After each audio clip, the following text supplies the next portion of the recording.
بالله من الشيطان الرجيم بسم الله الرحمن الرحيم وقضى ربك ألا تعبدوا إلا إياه وبالوالدين إحسانا إما يبلغن عندك الكبر أحدهما أو كلاهما فلا تقل لهما أف ولا تنهرهما وقل لهما قولا كريما واخفض لهما جناح الذل من الرحمة وقل رب ارحمهما كما ربياني صغيرا صدق الله العظيم وصدق رسوله النبي الحبيب الكريم ونحن على ذلك من الشاهدين والشاكرين والحمد لله رب العالمين الصلاة والسلام عليك يا رسول الله الصلاة والسلام عليك يا حبيب الله الصلاة والسلام عليك يا شافي المذنبين الصلاة والسلام عليك يا رحمة للعالمين الحمد لله رب العالمين والعاقبة للمتقين وعلى آله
কিছু হোক বা না হোক,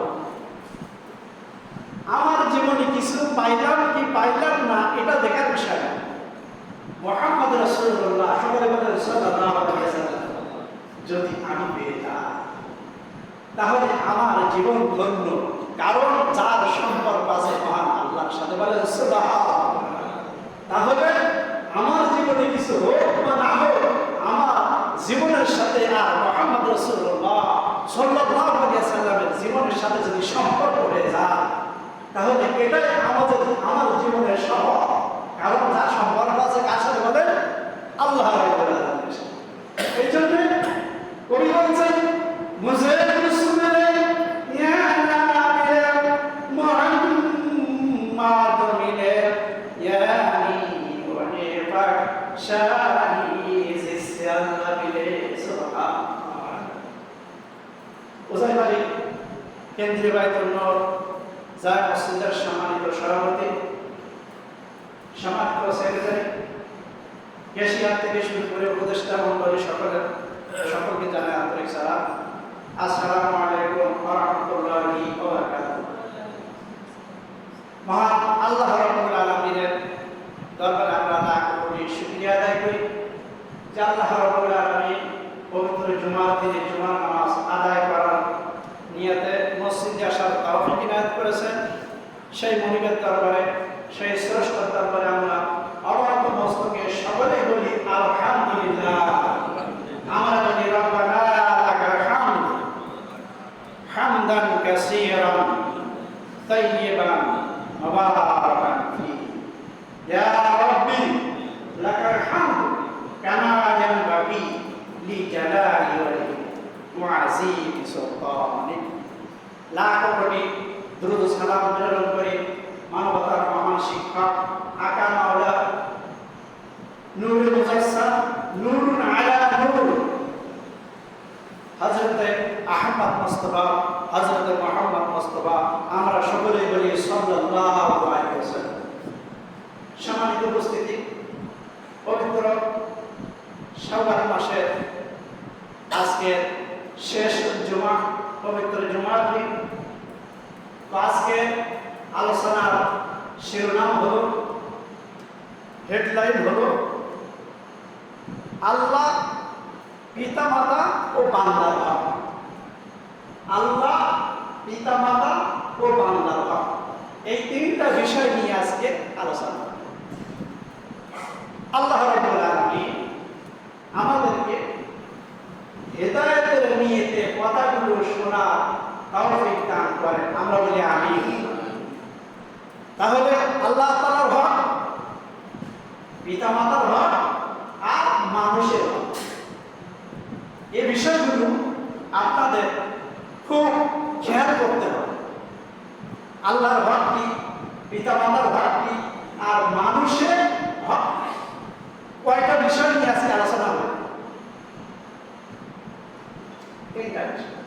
একটা হলো আল্লাহ, দুই নম্বর হলো পিতামাতা, তিন নম্বর কি মানুষের হক। আমরা যখন দাখিল করছি যখন কথাটা এভাবে ছিল, হাক্কুল্লাহ হাক্কুল ওয়ালিদাইন হাক্কুন নাস, তার মানে আল্লাহর হক, পিতামাতার হক, মানুষের হক। এবার প্রথম আসুন আল্লাহ রাব্বুল আলামিনের হক। হক মানে কি? হক মানে সব, হক মানে অধিকার। এই হক এর অনেক ব্যাখ্যা আছে। তো আমরা হক মানে অধিকার, আল্লাহ তাআলা তার বান্দার কাছে কি চাচ্ছে এটা যদি আমরা আদায় করে দেই তাহলে হক আদায় হয়ে যাবে। দলিল সূরা বনী ইসরাঈল 23-24। আল্লাহ রাব্বুল আলামিন বলেন, وَقَضَىٰ رَبُّكَ أَلَّا تَعْبُدُوا إِلَّا إِيَّاهُ وَبِالْوَالِدَيْنِ إِحْسَانًا। আল্লাহ রাব্বুল আলামিন বলেন, তোমার রবের পক্ষ থেকে চূড়ান্ত সিদ্ধান্ত হয়ে গেছে, তোমার আল্লাহ রাব্বুল আলামিনকে তোমরা ইবাদত বন্দেগী করো। আল্লাহ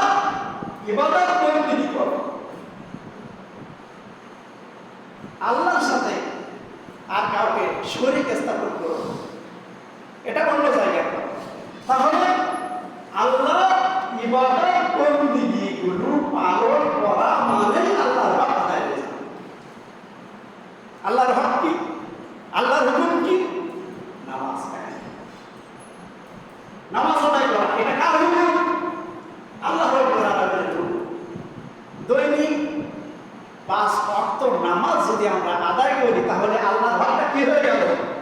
আদায় হয়ে গেল। আল্লাহ রাব্বুল আলামিন বলেন লিয়াবলুয়াকুম আইয়ুকুম আহসানু আমালা ওয়া হুয়াল আজিজুল গাফুর।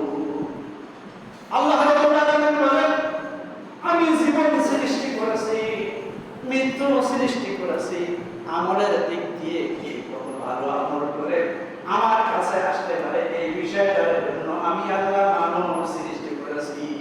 সুবহানাল্লাহ।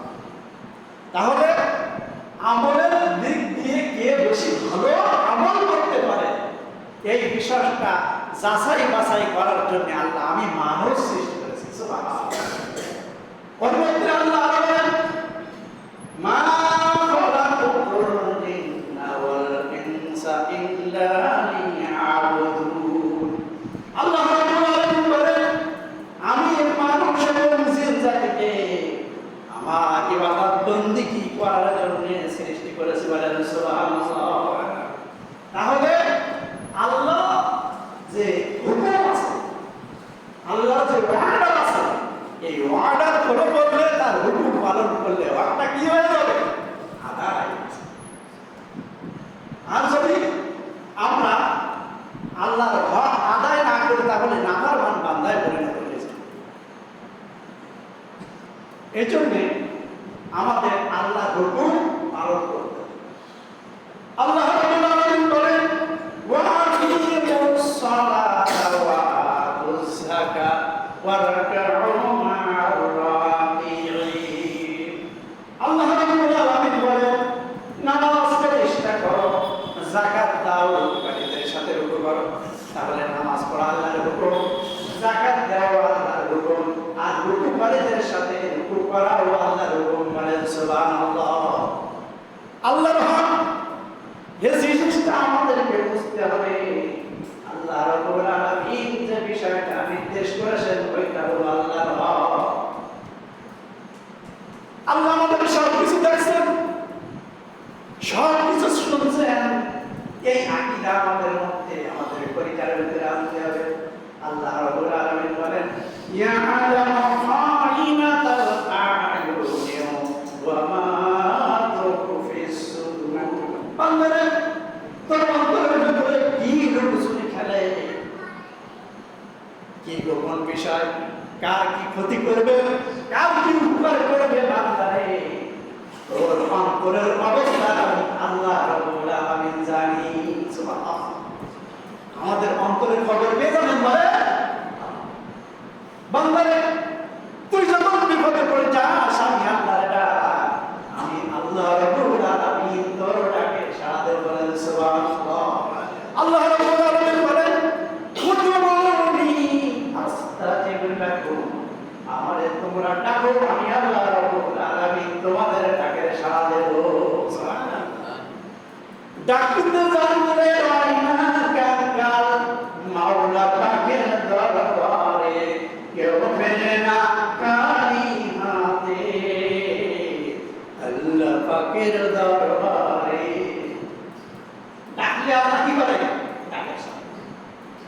আপনি বিপদে পড়েছেন, মুসিবতে পড়েছেন, আল্লাহ রাব্বুল আলামিনের কাছে ডাকেন। 2 রাকাত নামাজ আদায় করেন। 2 রাকাত নামাজ আদায় করে আপনি যে বিপদে পড়েছেন, বিপদের কথাটা আল্লাহকে বলেন আল্লাহ পৃথিবীর কারোর কাছে কোনো সাহায্য চাই না। তুমি আমার রব, তুমি আমার আল্লাহ, তুমি আমার সৃষ্টি করেছো। আমি এই রোগে পড়েছি, এই সমস্যায় পড়েছি, জর্জরিত হয়েছি, ক্যান্সার হয়েছে, নাই কোনো ক্যান্সার আমি তো ছাড়া হাজার করেছে, জিরো হয়েছে, পায়ে ব্যথা হয়েছে, জ্বর হয়েছে, মাথা যন্ত্রণা, পা কেটে গেছে, এই হয়েছে, সেই হয়েছে, ঘিরে ভাইরাল হয়ে গেছে, ধান সর্বনাশ হয়ে গেছে, বকরির মাস সব সর্বনাশ হয়ে গেছে।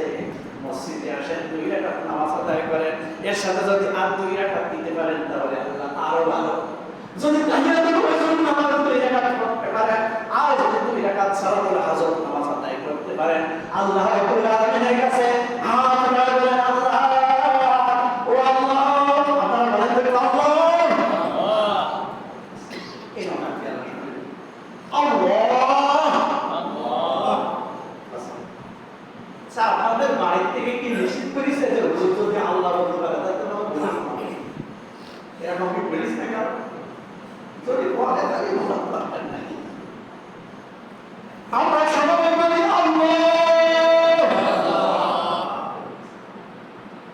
একটা বার আল্লাহ রাব্বুল আলামিন বলে বান্দারে তোরা যদি আমাকে একটা বার আল্লাহ বলে ডাকিস আমি আল্লাহ 70 বার বলি বান্দা তুই কি চাস বলেন না সুবহানাল্লাহ। একটা বার বলি এই একই বিশ্বাস না 70 বার আল্লাহ রাব্বুল আলামিন বলেন বান্দারে তুই কি চাস। এইবার আপনার চোখের পানি চলে আসছে, চোখের পানি চলে আসছে দাড়ি মোবারক পর্যন্ত। এইবার আল্লাহ ডেকে বলে ও বান্দা তুই কি চাস।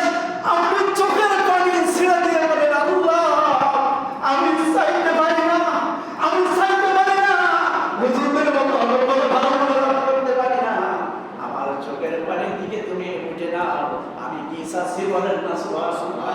আল্লাহ আপনার চোখের পানির ভাষা বোঝে কিনা বলেন কিনা। দুই শত্রু জাহান্নামের আগুনে স্পর্শ করবে না, একটা হলো চোখের পানি আর জিহাদের ময়দানের তুলি। জিহাদের ময়দানের তুলি যদি আপনার গায়ে লাগে আপনার কখনো জাহান্নামের আগুনে স্পর্শ করবে না। আর যদি রাত জেগে জেগে যদি তাহাজ্জুদের নামাজে আপনার চোখের পানি করতে পারে তাহলে এই চোখের পানি জাহান্নামের আগুনকে হারাম করে দেয়। এবার মনোযোগ করে বলছেন আল্লাহ আমি চাইতে পারি না, কথা বলতে পারি না, মোনাজাত করতে পারি না, মালিক আমার চোখের পানির দিকে তাকাও, আমি কি বলছি আমার কথাগুলো তুমি শোনো বলেন সুবহানাল্লাহ। নামাজের ভিতরে কিন্তু আমরা আল্লাহর সাথে কথা বলি আলহামদুলিল্লাহ রাব্বিল আলামিন। মুসলিম শরীফের হাদিস যখন বলেন সকল প্রশংসা আল্লাহ তখন আল্লাহ রাব্বুল আলামিন বলেন মাজ্জাদানি আল্লাহ মাজ্জাদানি আব্দি, আমার বান্দা আমারে প্রশংসা করেছে। সুবহানাল্লাহ বলবেন। যখন আলহামদুলিল্লাহ নামাজ পড়া হয় নামাজের ভিতরে আমরা যখন কোরআন তেলাওয়াত করি আল্লাহ আমাদের সাথে কথা বলে বলেন সুবহানাল্লাহ। এবার আপনি চোখের পানি দিয়ে আল্লাহকে বোঝাচ্ছেন আল্লাহ আমি সমস্যায় পড়েছি, এই রোগে পড়েছি, সেই রোগে পড়েছি, বিপদগ্রস্ত হয়ে পড়েছি, সকল সমস্যাগুলো চোখের পানি দিয়ে যদি 140 দিন আপনি কাঁদতে পারেন, 140 দিন পর্যন্ত যদি কাঁদতে পারেন আমার আপনার যত সমস্যা সব সমস্যা আল্লাহ রাব্বুল আলামিন নিজ হাতে পূরণ করে দিবে। এটা হলো দুই নম্বর পিতামাতার হক। তোমার জান্নাত ওয়া নারুকা, পিতামাতা তোমার জান্নাত, পিতামাতা তোমার জাহান্নাম। তাদের সাথে ভালো আচরণ করলে জান্নাত, খারাপ আচরণ করলে জাহান্নাম। তাদের দোয়া কবুল, তাদের দোয়া কবুল। হযরত আবু হুরায়রা রাদিয়াল্লাহু তাআলা আনহু নবীর কাছে আসছেন, বলছেন ইয়া রাসূলুল্লাহ ইয়া হাবিবাল্লাহ আমার মা মুশরিকা, আমি আপনার ইসলাম ধর্ম গ্রহণ করেছি, আমার উপরে আমার মা রাগান্বিত এবং আমাকে অত্যাচার করে এবং বলে ভাই মুহাম্মদ সাল্লাল্লাহু আলাইহি ওয়াসাল্লামের দরবার ছাড়বি নাই আমার বাড়ি ছাড়বি। মায়ের বিরুদ্ধে কি অভিযোগ কার কাছে? কথা না বলি বুঝি। হযরত আবু হুরায়রা রাদিয়াল্লাহু তাআলা আনহু নবীর কাছে বিচার দিচ্ছেন মায়ের বিরুদ্ধে। আল্লাহর নবী হুজুর সাল্লাল্লাহু আলাইহি ওয়াসাল্লাম বলতেন ও আবু হুরায়রা তোমার মায়ের বিরুদ্ধে আমার কাছে নালিশ করছো, এই নালিশ আমি এই বিচার করতে পারবো না। সুবহানাল্লাহ। আল্লাহর নবী বলেন হযরত আবু হুরায়রা রাদিয়াল্লাহু তাআলা বলছেন ইয়া রাসূলুল্লাহ ইয়া হাবিবাল্লাহ মায়ের বিরুদ্ধে আমি নালিশ করতে বিচার করতে আমার আপনার এখানে আসি নাই, তো কি জন্য এসেছো? বলছেন আমার মায়ের বিচার করার জন্য আসি নাই, তবে এই বিশ্বাস এই আকীদা আছে আল্লাহর নবী যদি একটু হাত তুলে একটু দোয়া করে দেয় তাহলে আমার আম্মা জান আল্লাহ হিদায়াত দিয়ে দিবে। সুবহানাল্লাহ। হুজুর সাল্লাল্লাহু আলাইহি ওয়াসাল্লাম আল্লাহর দরবারে হাত তুলেছে হুরায়রা, ও আল্লাহ আবু হুরায়রার মাকে তুমি হিদায়াত দিয়ে দাও। সুবহানাল্লাহ। আল্লাহর দোয়া করছে হযরত আবু হুরায়রা রাদিয়াল্লাহু তাআলা আনহু আল্লাহর নবীর এই দোয়া শুনে দৌড় শুরু করে দিয়েছে। আমরা কি করি?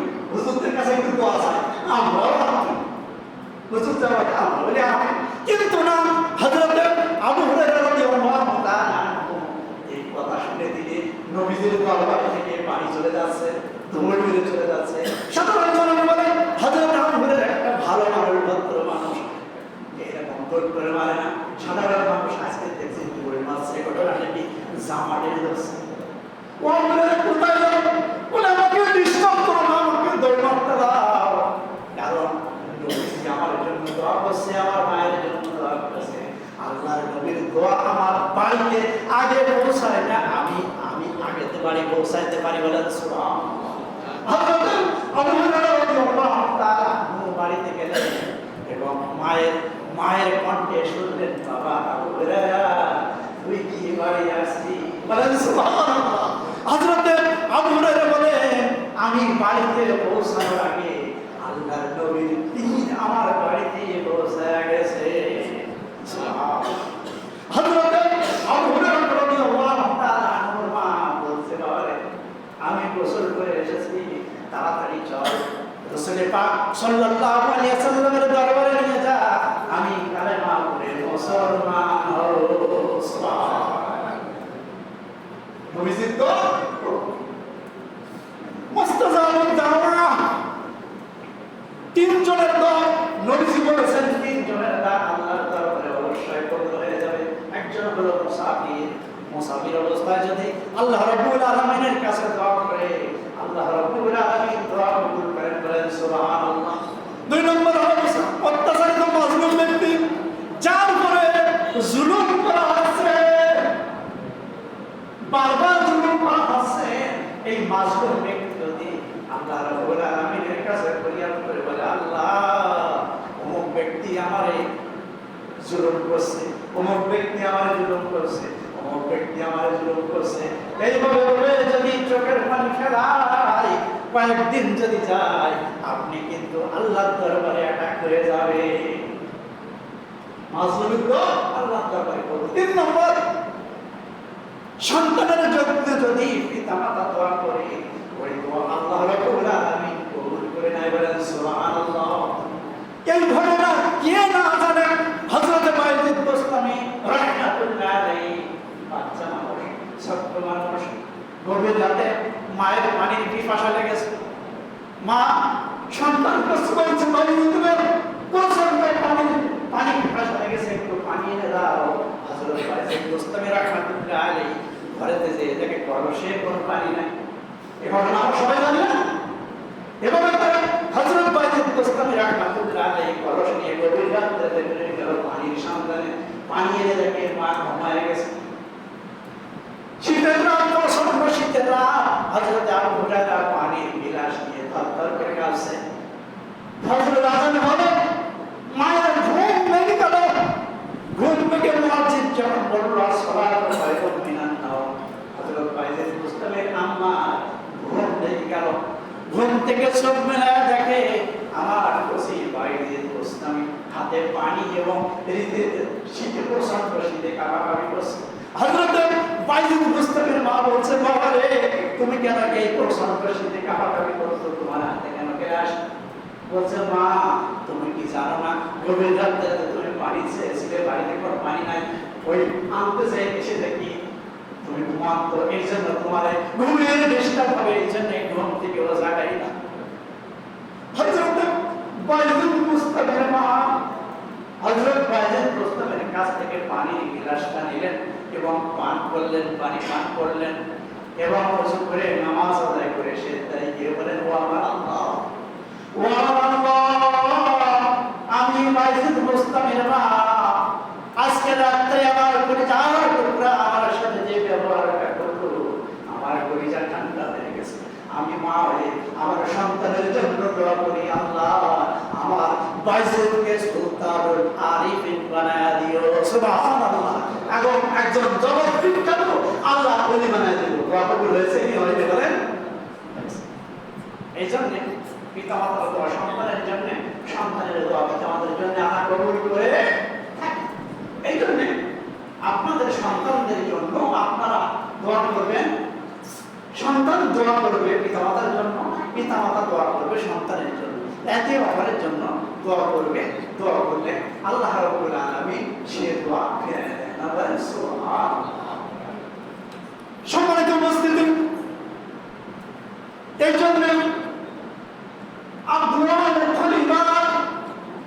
দোয়া হলো ইবাদতের মূল, ইবাদতের মগজ। আল্লাহর কাছে যদি চাওয়া হয়, আল্লাহর কাছে যদি দোয়া বেশি বেশি দোয়া করা হয়, আল্লাহ খুশি হয়ে যায়। আল্লাহর কাছে যে না চায়, আল্লাহ নাখোশ হয়ে যায়, রাগ করে। আমাদের কাছে যদি কোনো ভিক্ষুক আসে, আমরা কি করি? কেউ কেউ অনুভব একটু করি, দেখতে বোঝা যায় কিছু ছাড়া মাফ করো, পরে এসো, এখন দিতে পারছো না না না বলো না। আপনার কাছে যদি 1 টাকাও থাকে আপনি তারা দিয়ে দেন। যদি পাগল হয় তাকে ডেকে একটু খাওয়ায় দেন, তাকে একটু পড়ায় দেন। আল্লাহ রাব্বুল আলামিন আপনাকে খাওয়াবে, আপনাকে পড়াবে। বলেন সুবহানাল্লাহ। সঠিক কথা আল্লাহর বান্দা, স্রষ্টার ইবাদত, সৃষ্টির সেবা। কথাটা বলছেন কে? খান বাহাদুর আহসান আল্লাহ রাহমাতুল্লাহ আলাইহি। আমার জানা মতে বাংলাদেশে এই যে রোজার সময় গেল ইফতারি মাহফিল, প্রত্যেকদিন ইফতারি মাহফিল, এত বেশি মানুষ ইফতারি করে, কে যায় ইফতারি দেয়? বাংলাদেশ কেন? আমার মতে এই বাংলাদেশের ভেতরে এত বড় ইফতারি মাহফিল আর কোথাও হয় না। স্রষ্টার ইবাদত, সৃষ্টির সেবা। এই জন্য আপনি মানুষকে খাওয়াবেন, বেশি বেশি দান করবেন। আল্লাহ রাব্বুল আলামিন আপনার দায়িত্ব নিয়ে নেবেন, আপনি মানুষদেরকে খাওয়ান। আপনি যদি মানুষদেরকে খাওয়ান তাহলে আপনার খাওয়ানোর দায়িত্ব স্বয়ং আল্লাহ নেবেন। বলেন সুবহানাল্লাহ। মানুষদেরকে পানি পান করান, তৃপ্তি সহকারে পানি পান করান। আল্লাহ রাব্বুল আলামিন আপনাকে পানি কেন আরো উন্নত মানের জিনিস পান করাবে। বলেন সুবহানাল্লাহ। সম্মানিত উপস্থিতি, আপনি যদি কিয়ামতের ময়দানে আল্লাহ রাব্বুল আলামিন বলবে, ও আমার বান্দা, তুমি আমার খাওয়াও নাই, তুমি আমার পান করাও নাই, তুমি আমার পোশাক দাও নাই, এই ধরনের আকুতি মিনতি করবে। তখন বান্দা বলবে, আল্লাহ তুমি তো শান মহান, তোমাকে কিভাবে খাওয়াবো, তোমাকে কিভাবে পান করাবো? আল্লাহ রাব্বুল আলামিন বলবে, ও বান্দারে, তুই যদি অসহায় মানুষদের পাশে দাঁড়াতিস, অসহায় মানুষের গালে খাদ্য তুলে দিতে, সেটা আমার খাওয়ানো হতো। বলেন সুবহানাল্লাহ। কোন ইয়াতিম মানুষের মাথায় যদি হাত বুলায় দেওয়া হয়, ওই মাথায় যতটুকু চুল হয়, এই চুলের পরিমাণ সব আল্লাহ আপনার আমলনামায় দিবেন। বলেন সুবহানাল্লাহ। অসহায় মানুষ যে আছে তাকে আপনি খাওয়ান, আল্লাহ রাব্বুল আলামিন আপনার খাওয়ার দায়িত্ব নেবেন। বলেন সুবহানাল্লাহ। দ্বিতীয় নম্বর হলো হাক্কুন নাস, মানুষের হক।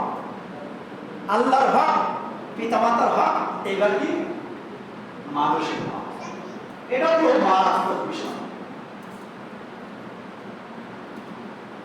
গত কয়েকদিন আগে বেশ কয়েকজন আমার সাথে প্রশ্ন করছে যে হুজুর, এই যদি মানুষ আইলটাইম খেলে একটু জায়গা জমি কি বলেন বেশি করি না, অনেক আছে হুজুর, যখন আলির পাশে যায় তখন আর মাথা ঠিক থাকে, এইভাবে যদি নেয় বা কারোর জমি দখল, এই ধরনের প্রশ্ন এখানে লোক কয়েকজন আমার করছে। আমি বলছি এই বিষয়টা নিয়েই এই জমা আলোচনা হবে ইনশাআল্লাহ। এই সেই বিষয়টা মানুষের হক, আল্লাহর হক, পিতামাতার হক, এবার মানুষের হক। ইমাম আবু হানিফা রাহমাতুল্লাহ আলাইহি আমাদের ইমাম সকলের ইমাম, মানুষের হক কি একটু দেখেন। তিনি একটা কলসে করে পানি নিয়ে আসছে, কলসে করে পানি নিয়ে আসছে। এবার একজন ব্যক্তি বলছে, ইমাম সাহেব আমার কিছু কথা আছে। বলছে তাহলে মাথা থেকে তো কলসটা নামানো দরকার। এবার ইমাম সাহেব মাথা থেকে কলসটা বসেছে, কিন্তু কলস আছে হাঁটুর ঘরে। কলস আছে কোথায়? হাঁটুর উপর। প্রশ্নকারী বলছেন, হুজুর আপনি কষ্ট করে কলসটা হাঁটুর উপর রাখছেন কেন? বলছে, বাবাজি এই কলসটা হচ্ছে ভিজা পানি আনেছি, এই কলসটা যদি মাটিতে রাখি তাহলে ওই মাটি আমার কলসের সাথে লেগে যাবে, এই মাটির হিসাব কিয়ামতের ময়দানে আমি দিতে পারবো না। একটু সুবহানাল্লাহ বলবেন না? এবার কি আপনার বোঝানো লাগবে আলের বিষয়?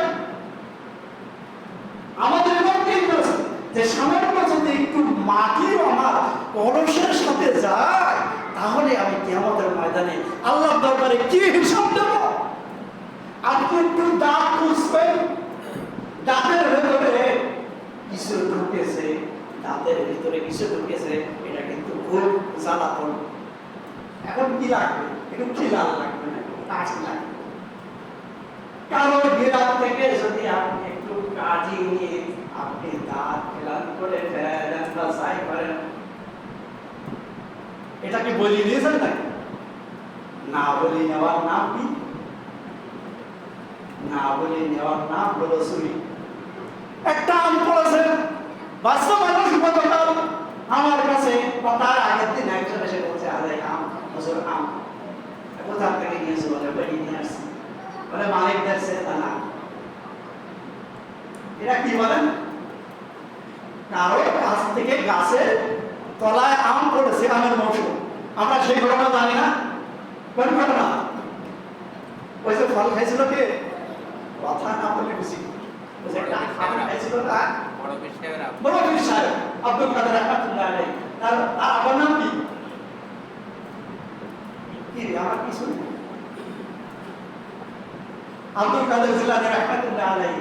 বাবার নাম জানি, মার নাম জানি, তাই হবে একটা ফল খাইছে জানেন না।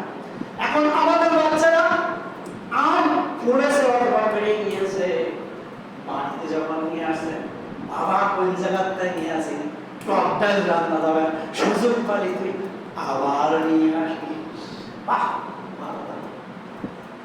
আপনারা মনে হয় কথা সব বুঝতে পারছেন।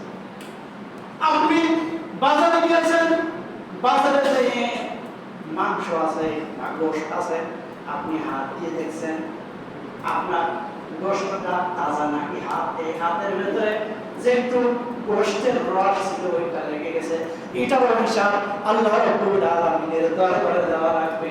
যদি কারো সম্পদ চুরি করে তাহলে এই সম্পদের হিসাব আল্লাহ রাব্বুল আলামিনের কাছে দিতেই হবে। গোশের একটু রস আপনার হাতে লাগছে, কিয়ামতের ময়দান কতদিন হবে বলে? 50,000 বছর। এই সমস্ত হিসাব করতে হবে। তাহলে মুসলমানের হক কি আপনারা সবাই বুঝতে পারছেন?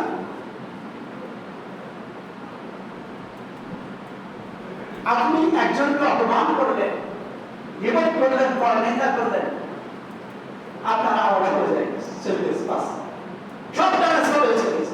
যত বিমুখ করবেন, যত সমালোচনা করবেন, আমার সমাজ করতে রোজারে কি এত করেছি, অত করেছি, ওই কিন্তু সব মানা সব কথা।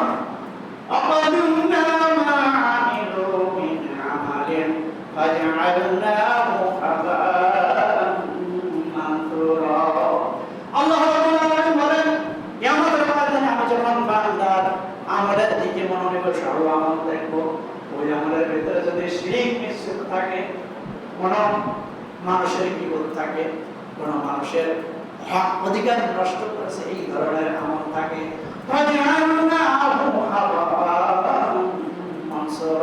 আমল দুনিয়াতে আল্লাহ রাব্বুল আলামিন সব বরবাদ করে দেব। এই জন্য মানুষের হক বড় কঠিন।